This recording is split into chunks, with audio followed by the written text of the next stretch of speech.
A Singapore Deputy Prime Minister Gan Kim Yong will make an official visit to China's Chongqing city on Monday at the invitation of Chinese Vice Premier Xuexiang. They will co-chair the 21st Joint Council for Bilateral Cooperation, and that's the highest bilateral platform convened annually to review the collaboration between Singapore and China. Tan Se-hui tells us more.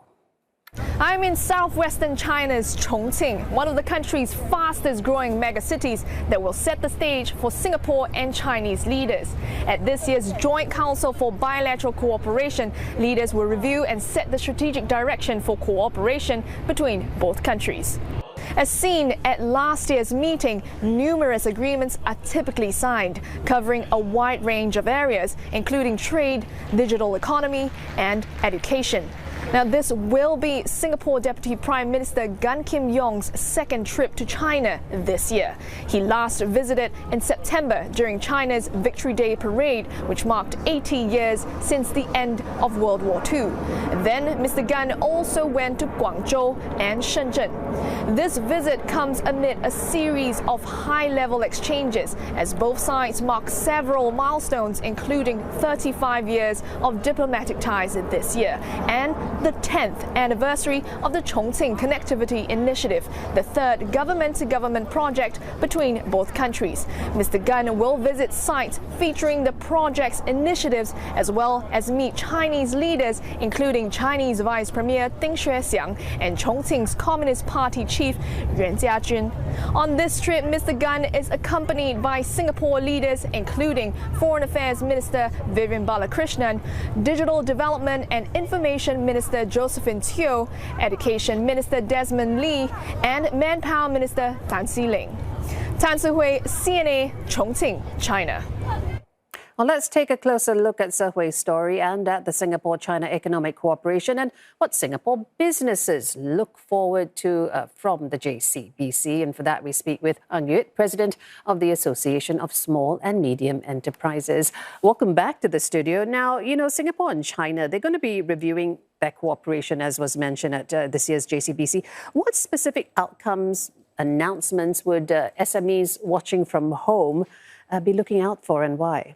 I think if you look at government-to-government initiatives, most of the time, the SMEs look at it from a very far distance. But in recent times, I think it's been of more and more importance that the businesses watch what's coming out of Singapore and China relationships because of the changing global landscape in terms of trade, the tariffs, and how the businesses need to adapt. So out of this meeting, I think a lot of businesses will be interested to see how it finally and some of these agreements percolate down to the business community. Yeah, I mean, that's a good point, right? Because it's all nice that they have government-to-government relationships, but at this milestone meeting, have the SMEs actually seen real benefits that you said you hope it percolates down, but have they to date seen?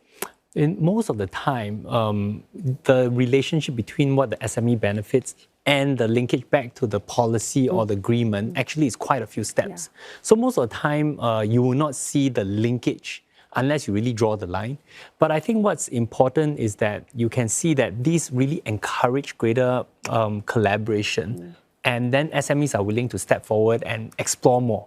And I think that's one of the effects of what you want to see in driving this on the business level. Okay, so creating the path that, others perhaps can follow. But let's drill down to specifics, right? So when it comes to new areas of cooperation, usually it's about trade, it's about digital technology, digital economy, green finance, for example. So from an SME perspective, again, which of these areas excite you the most and which has the potential for growth? I think for us, looking at the pace at which the Chinese digital economy is moving, particularly in the area of artificial intelligence and robotics, I think that's an area that a lot of businesses are really very interested to see how we can better make use of the technology, looking at how Chinese businesses are leveraging on that across the whole industry.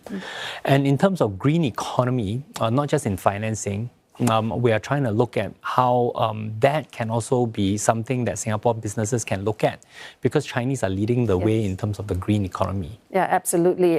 So that's sectors, but let's look at the geography of it all. So DPM Gan is going to Chongqing, Guangzhou, Shenzhen.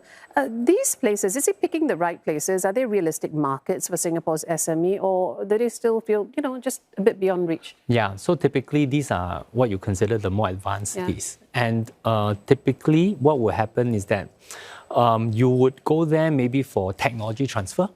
But if you're looking at opportunity and development, that may not be the country or the city that you really target for an SME, because you're looking at a mutual scale in terms of what are you can tackle, right?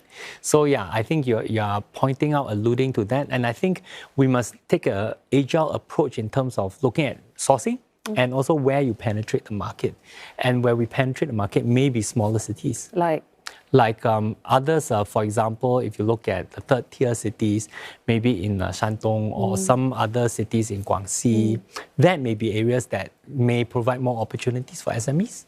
Okay, so it's matching, right? I mean, matching them at where they are at that point. Yes. So that's one of the challenges that perhaps they might face. What other obstacles perhaps SMEs are facing today when it comes to expanding into China? Well, typically, most of the time what you're dealing with is scale. Most of our SMEs don't have the kind of scale to really match like-for-like business over there. So a lot of times it's really trying to find the right partner that either in terms of the sector, or you have a like-for-like partner that can fit the needs of your development goals. So that's typically something that holds back SMEs. And that's really the challenge when you're talking about going to China to grow the China market. Have you seen any of these scalability matching issues being addressed through the JCB or maybe some other way, some other settings? Yeah, I think we do not see it coming from that aspect from the agreements, but I think it's got to be an industry-led and sector-led initiative. Like from the association perspective, what we're trying to look at is really aggregating companies to come together, looking at bridging with companies over there, and see how we can do a better match in terms of right scaling it, and also matching in terms of complementarity. Yeah, okay, understood. I wanted to talk to you about your wish list, okay, because, you've told us what you're looking out for, but if you're really going to push the boat out there and you could give the team a wish list of Singapore SMEs when it comes to doing business in China, I mean, state your top three. I think the first one really would be looking at how Chinese companies can actively bring over technology over to Singapore that they are doing very well in. I think that's one area, because some of them have a bit of restriction in terms of what gets abroad and they stay within China. The second one really is about how we can work better with them. A lot of Chinese companies are linked, very integrated. So the whole supply chain is tight, right? And if we are able to look at how we can partner them, I think that's going to be great. Tackling the fact that if Singapore companies can get access into the supply chain, I think that would be an awesome wish list.